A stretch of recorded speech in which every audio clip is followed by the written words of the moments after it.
WearTesters.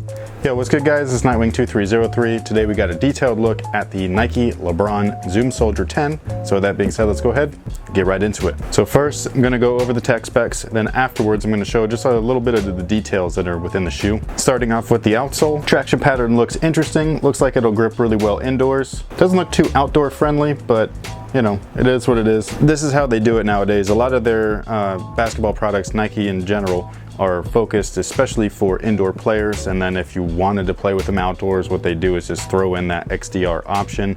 Whether you're overseas, it comes standard, or if you're in the States, it only comes with Nike ID. However, models like this always go on sale. They always hit clearance depending on the colorway. So what I would do is just wait until that happens, and then I'd grab them and then play them outdoors, because they'd only be like, you know, 40, 50 bucks, something like that. That's about as much as I'd spend on a shoe personally for outdoor use. You can see right here, it is protruding out a little bit. This is a zoom bag. And then the same thing right here in the heel, and all of that is encased within a Phylon midsole. And the Phylon's very firm, so for whatever reason, I just can't feel the zoom units right now, even though these are two extremely large, thick zoom units in this shoe. In case you don't check it out, WearTesters.com, we published an article that shares some images from a Chinese site where they literally cut the shoe in half and showed, you know, viewers and things like that what exactly is in this shoe. So if you want to see how big these zoom units are, head over to WearTesters. If I remember, I'll put a link in the description box, but half the time I forget. So just from trying them on, can't really feel it right now, but I'm hoping that once you start playing in them, they'll be awesome. And yes, I'm going to be the one doing the performance review on these guys because they have that extreme large volume zoom unit, and I really like Zoom Air. Now the upper is the most interesting part, I think. It's just one piece. There's no lacing. I think this is awesome. It's really cool to see a brand like really try something different. And that's something that everybody's been complaining about Nike from, like where's the innovation, this, that, and the other. And yeah, removing laces might not be technically considered innovation, but this is crazy. So I'm really excited to play in these. When I tried them on, for one, they fit true to size. For two, they just fit like a glove. And then the straps just kind of added that additional support and lockdown that you need. So I'm hoping for the best. I think these are going to be dope. Of course, there's only one way to find out, but right now, this is just my first impression. And then inside the collar, we have these two gigantic ankle pillows, and they even put it right here on the tongue as well. So they're going to fit comfortably, even though they run like as snug as possible, just because, you know, there is no lacing. So they want to like leave as little room for air as possible. And that pretty much takes care of their tech specs. These guys have a lot of little details on them. I usually don't go over that because I personally don't care, but a lot of other people do. So let's take a look. Something that you're not going to be able to see is all of these little numbers that are embedded within the outsole itself. They are literally within every little,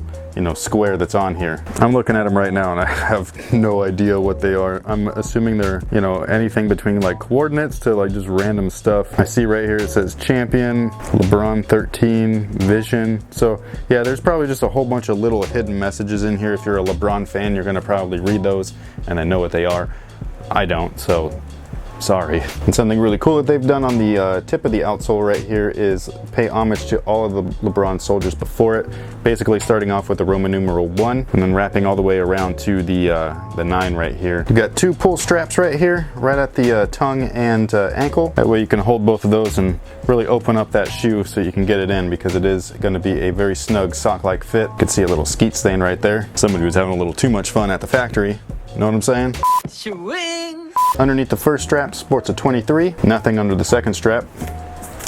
And the same thing with the third strap. So look at the insole right there. There's a whole bunch of cool stuff in there, all his different logos and things like that, which I think is awesome. So if you like that LJ23 logo, it's in there. And that pretty much takes care of it. Not too much else to go over. This colorway is actually black and red. It looks super sweet in my opinion. They are pretty tall, but you know, it's a basketball shoe, so you can't really complain. However, they would have looked sick as a low. Like, check this out, dude. They remind me of the Air Jordan 20s if you were to chop off the top right there. I cannot remember for the life of me what the retail is, so I really do apologize for that, but they were under 150, I believe, so to me that's a pretty good deal. And I personally tend to gravitate more towards the Soldier line than I do the actual LeBron signature line. Another cool thing, just in my opinion, just personally, you know, these remind other people of the LeBron, I think it's called the 25-5s or something like that, but for me they just remind me of the Zoom Soldier 3, which is my personal favorite LeBron model to hoop in of all time. I just think those are fantastic. So hopefully these guys live up to those, or at least as close as possible. And that'll pretty much take care of it. So thank you guys for watching. Thanks for all your support. Stay tuned for more. Performance review will be coming in the coming weeks. And until next time, guys, have a good one. WearTesters.com. Today we have another performance review and it's on the Adidas Crazy Light Boost 2016.